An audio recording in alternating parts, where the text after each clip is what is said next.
오늘 성경 본문 중에 한 사람이 예수님을 찾아왔습니다. 이 사람에게는 형제 간의 유산 상속의 문제가 있었던 것 같습니다. 아버지가 돌아가시고 형제가 유산을 나누게 되자 형이 유산을 독식했던 것입니다. 동생은 예수의 권위를 빌려 형에게 유산을 받고자 했습니다. 이 동생의 주장은 합리적이고 타당합니다. 마땅히 자신이 받아야 할 몫을 받기를 원하고 있습니다. 문제는 과한 욕심을 가진 형에게 원인이 있는 것이 분명합니다. 그러나 예수님은 이 동생의 부탁을 거절합니다. 예수님은 이 땅의 문제에 대한 재판관으로 오시지 않았다는 것입니다. 우리는 내 문제 해결을 위한 도구로 예수의 이름과 권위를 이용하고 싶어 합니다. 예수님은 갖지 못해 억울해 있는 이 동생에게 도리어 탐심을 물리치라고 당부하십니다. 억울해서 찾아왔더니 도리어 예수님은 너의 욕심을 덜어내야 한다고 말씀하신 것입니다. 본인은 엎친 데 덮친 격이었습니다. 억울한 데다 편들어주지 않는 예수께 야속함을 느꼈을 것입니다. 예수님은 이 억울하고 야속하여 어찌해야 할 줄을 모르는 이 사람에게 한 이야기를 들려주시는 것입니다. 이 사람에게 들려주시는 예화가 바로 한 어리석은 부자에 대한 이야기입니다. 한 부자가 밭에 소출이 풍성합니다. 그는 마음에 생각합니다. 내가 곡식을 쌓아둘 곳이 없으니 어찌할까? 부자는 늘 그래왔던 대로 꾀를 냅니다. 곡간을 헐고 더 크게 지어서 더 많이 쌓아 두어야겠다 하고 다짐을 하죠. 여러 해 쓸 물건을 많이 쌓아 두었으니 쉬고 먹고 마시며 안락한 삶을 누리리라 기대합니다. 하나님이 이 부자에게 이렇게 말씀하신답니다. 어리석은 자여, 오늘 밤 너의 영혼을 도로 찾으리니 그러면 내가 준비한 것이 누구의 것이 되겠느냐?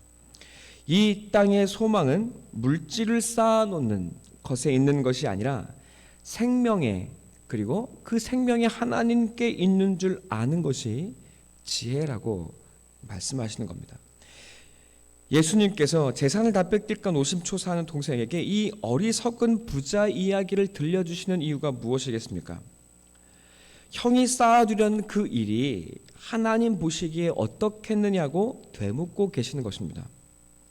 자기를 위해 쌓아놓는 일이 어리석은 일인 것을 안다면 쌓아두지 못한 억울함이 하나님 보시기에 바른 일이 아닌 것을 깨닫게 해주시려는 겁니다.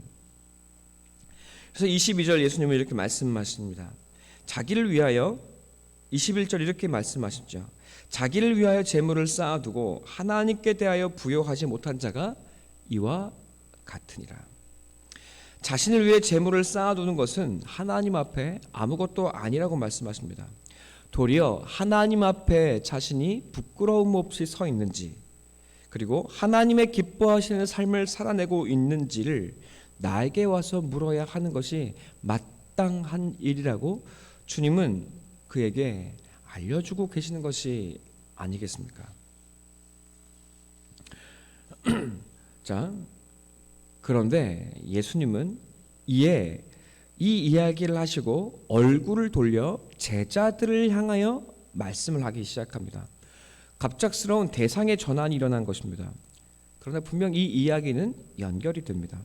내가 너희에게 이르노니 너희 목숨을 위하여 무엇을 먹을까, 몸을 위하여 무엇을 입을까 염려하지 말라. 예수님은 재물 축적의 이유가 무엇인지를 제자들에게 친절하게 설명해 주고 있는 것입니다. 왜 예수님은 갑자기 유산을 받지 못해서 억울한 동생이 아니라 제자들에게 이 말씀을 이어서 설명을 하고 계실까요?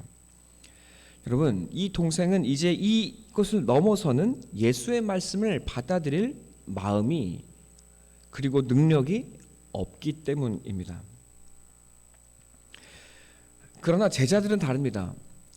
재물의 욕심이 없기 때문이 아니라 이들이 재물에 대한 마음을 초탈해서가 아니라 이들은 모든 것을 버리고 예수를 따랐기 때문입니다. 재물 축적의 근원은 두려움에 있습니다. 내일에 대한 두려움이 우리를 끊임없이 이 땅에서 무엇인가를 쌓아 올리게 하더라는 것입니다. 내일에 대한 두려움으로 인하여 우리는 스스로의 안전을 확보하기 위하여 여러분 우리는 쌓아둔다는 것입니다.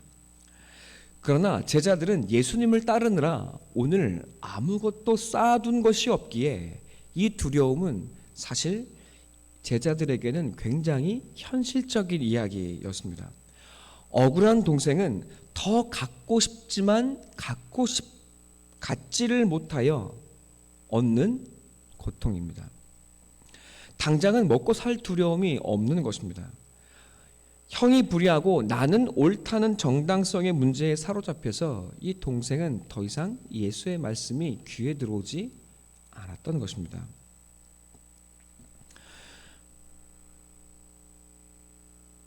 오직 이 땅에서 모든 것을 버리고 예수를 따르는 자만이 이 두려움의 문제, 인생의 문제, 이 현실의 문제를 극복하고 넘어설 수 있다는 것입니다. 빈들에서 예수님의 물고기 2마리와 떡 5덩이의 기적을 경험한 사람만이 여러분 이 인생에 찾아오는 현실의 두려움을 넘어설 수 있는 것입니다. 아무리 쌓아놓아도 예수 없이는, 나를 살리시겠다는 하나님 없이는 여러분 우리는 이 인생의 두려움을 도무지 이겨낼 수 없다는 것입니다. 예수님이 나와 함께 하시며 그 나라의 백성을 하나님께서 인도하해 가신다는 사실을 아는 사람만이 오늘 본문의 말씀을 감당할 수 있는 것입니다. 그렇기에 예수님은 2가지 이유에서 제자들을 향하여 말씀하고 계십니다. 이 유산을 받지 못한 동생은 더 이상 예수의 말씀을 받아들일, 감당할 능력이 없습니다. 그리고 이 사람에게는 오늘 당장 먹고 살 두려움도 없습니다. 그러나 제자들은 다릅니다. 오늘 먹고 살 예수님을 얻기 위해 그들은 이 땅의 것을 한번 버렸습니다. 그렇기에 제자들은 이 땅에서 오늘을 살아가는 것이 걱정입니다. 그리고 그 현실의 어려움 속에서 제자들은 예수의 말씀을 따르고 의지합니다. 오직 그때만이 이 인생의 두려움의 문제를 넘어설 수 있는 것입니다. 우리 주님의 당부는 오직 한 가지입니다. 두려워하지 말라는 것입니다. 하늘을 나는 저 까마귀는 농사도 집도 짓지 않습니다. 창고도 없습니다. 그러나 굶어 죽지 않습니다. 당연한 자연의 섭리 속에 하나님의 일하심을 깨닫는 눈은 복이 있습니다. 저 새도 기르시는 하나님, 하물며 내가 너희를 어찌하겠느냐고 주님은 되물고 계십니다. 걱정한다고 키가 자랄 수 있는 것이 아니라고 좀 말씀하십니다. 걱정하여 키가 자라는 일은 하나님께 도리어 가장 작은 일이라고 말씀해 주십니다. 이 작은 일도 못하는 우리는 그저 하나님만 의지하고 살아가는 것입니다. 29, 30절에 말씀하십니다. 무엇을 먹을까 마실까 구하지 말며 근심하지 말라. 아버지께서 이런 것이 너희에게 있어야 할 것을 아시느니라. 하나님이 근심하지 말라고 말씀하십니다. 우리가 근심해야 할 것이 없다는 것입니다. 우리가 근심해야 할 것이 있다면 먹고 사는 문제가 아닌 하나님이 내 아빠이신가 하는 질문일 것입니다. 이 현실의 문제 앞에 두려워하는 제자들에게 하나님은 도리어 내가 너희 아버지 아니냐고 되묻고 계십니다. 제자들은 하나님 나라의 백성이요 자녀로 부르심을 받은 것입니다. 이것이 우리의 현실인 것입니다. 제자들은 일단 예수를 따르기 위해 세상을 한번 버렸습니다. 그러나 하나님의 나라는 보이지 않고 또 보이지 않는 현실은 우리에게 너무나 우리에게 현실감이 넘칩니다. 오늘과 내일을 살기 위해 쌓아놓은 것이 아무것도 없기 때문입니다. 제자들에게 걱정과 두려움이 전혀 없었다면 예수님은 아무 말씀도 하지 않으셨을 것입니다. 그러나 예수님은 정작 저 억울한 동생이 아니라 자기를 따르는 제자들에게 말씀하십니다. 도리어 너희가 복이 있다. 쌓아놓지 못하고 나를 바라보고 있는 너희가 하나님이 너희의 아버지 되신 것이 아니고 무엇이냐? 너는 내 것이라 우리에게 도리어 말씀해주고 계십니다. 이것이 우리에게 위로가 됩니다. 저 사도들도 우리가 걷고 있는 현실의 길을 고스란히 걸었기 때문입니다.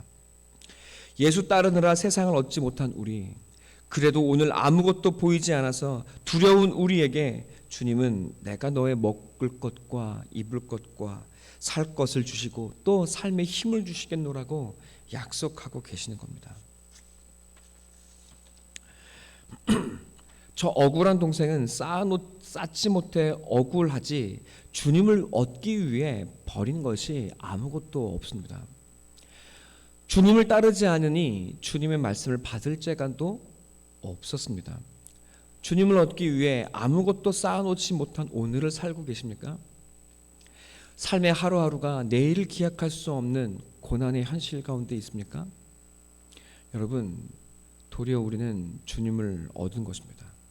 주님이 우리를 살아가게 하십니다. 제자들처럼 주님을 따라가는 인생들이 결국 고백하게 되고 알게 될 하늘의 축복입니다. 하나님, 저 하늘의 하나님이 어느새 나의 아버지가 되어서 나를 살게 하는 그 품 안에 우리를 거두어 주신답니다. 주님은 담대하게 말씀하십니다. 그러니 너는 다만 그의 나라와 그의 의를 구하라. 그리하면 이런 것들을 너희에게 더 하시리라. 여러분, 우리가 구할 것은 이 세상의 것이 아닙니다. 하나님의 나라와 그의 의를 구해야 한답니다. 그의 나라와 의를 구하는 것은 말만 하는 것이 아니고 기도만 하는 것이 아닙니다. 여러분, 그 의를 구한다는 것은 하나님의 뜻을 깨닫고 이루며 살아간다는 것이요, 이 땅에서 내가 얻은 소유를 팔아서 여러분 구제하는 것이라고 말씀하십니다. 쌓아서 내가 안전하게 사는 것이 아니라 이 땅의 것을 팔아서 너를 살리는 인생, 사람을 얻고 구하는 인생이 되라고, 그것이 하나님의 나라와 의라고 주님이 말씀해주고 계십니다. 이것이 하늘 창고에 우리의 복을 쌓아두는 참된 지혜의 삶이라고 말씀하십니다. 세상을 팔아 예수를 얻고 또 사람을 얻고 구하는 사람, 이런 사람들이 이 땅에 가능할까요? 여러분, 우리가 이런 사람들을 볼 수 있습니까? 그리고 하나님께서 보실 수 있겠습니까? 네, 저는 있다고 믿습니다. 그리고 보고 있습니다. 바로 여러분입니다. 하나님이 바로 이 말씀을 듣고 있는 여러분을 부르시고 또 그렇게 만들어가고 계신다는 사실을 저는 보고 있습니다. 여러분, 이 사람들이 많습니까? 아닙니다. 너무 적습니다. 적은 무리여 무서워 말라.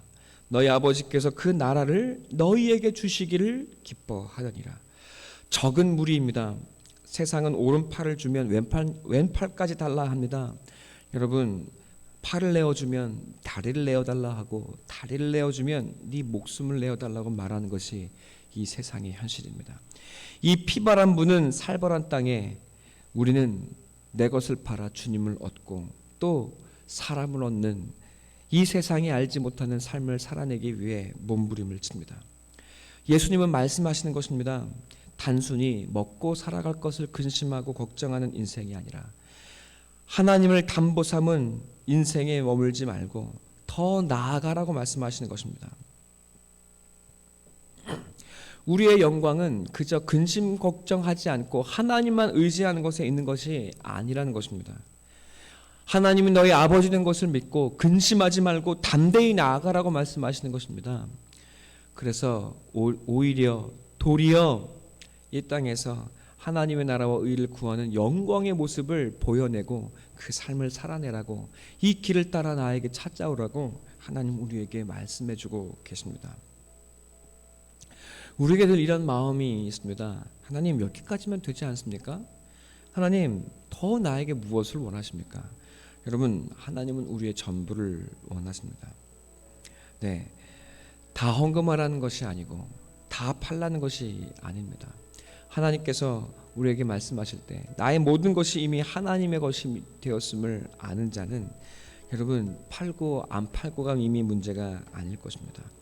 주 안에 사랑하는 성도 여러분, 하나님의 영광을 우리 삶에 맛보고 그 영광을 이루어가는 저와 여러분이 되기를 간절한 마음으로 소망하고 또 기도합니다.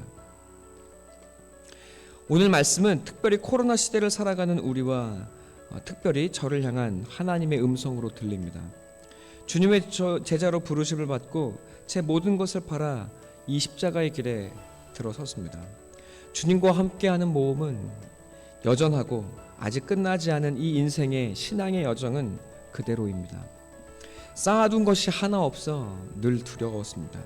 넉넉한 적이 없었고 또 하루라도 안심할 수 있는 날은 없었습니다. 그러나 돌아보면 하나님께서 늘 채워주셨습니다. 사명을 이루는데 또 부족한 것도 없었습니다. 여러분, 이 삶을 살아가는데 하나님은 충분하게 하셨습니다. 내 것 하나 없어 가난해 보여도 하나님께서 부끄러울 것 없이 당당하게 살게 하셨습니다. 두려움을 떠나보낼 때가 되었나 싶으면 여러분, 더 큰 어려움, 도무지 보이지 않는 현실이 눈앞에 다가와 있는 것을 저는 보게 됩니다. 여전히 나의 마음과 나의 신앙과 하나님을 향한 마음은 고작 이 정도뿐인가 스스로에게 아쉽고 절망스러울 때도 참 많습니다. 그러나 이 부르심의 길을 저버리지 않았습니다. 어렵고 힘들어도 주님이 부르시는 그날까지 이 길을 걸어가야지. 그리고 주님께서 그 길을 걸어갈 수 있도록 언제나 붙드시고 힘을 주십니다. 나와 같이 연약했던 제자들, 그러나 이 제자들을 믿음의 사람이요 사도요 그리고 순교자로 세워가셨던 주님이 우리와 함께하고 계십니다. 그저 주님은 오늘 나와 함께 걸어가자고, 나와 함께 사는 삶을 살아내라고 격려해 주십니다. 아무것도 없는 내게 너는 도리어 하나님의 나라를 얻었노라고 말씀해 주십니다. 보물이 있는 곳에 마음도 있습니다. 주님이 보물이 된 사람은 주님께 마음을 두고 살아갑니다. 이제는 이 세상에 마음을 두고 살아갈 수 없는 사람이 되어 갑니다. 그래도 주님뿐이라고 이야기합니다. 코로나로 인하여 여러분, 나와 우리와 인류와 우리 사랑교회의 내일이 좀처럼 보이지 않는 것 같습니다. 그러나 우리는 믿습니다. 이제까지 주님께서 나의 오늘과 내일이 되어주신 것처럼 여러분, 오직 의인은 믿음으로 말미암아 살게 될 것입니다. 여러분, 하늘의 영광으로 빚어지고 있는 것입니다. 오늘 하나님을 붙들고 우리에게 주어진 인생의 길, 이 믿음의 길을 걸어가게 될 때 여러분, 차츰 눈이 떠져서 우리에게 주어진 하늘의 영광이 무엇인지 더 분명히 깨닫고 알아가게 되는 인생과 신앙의 여정을 걸어가는 저와 여러분, 우리 모두가 되기를 간절히 소망하고 축원합니다. 함께 기도하겠습니다.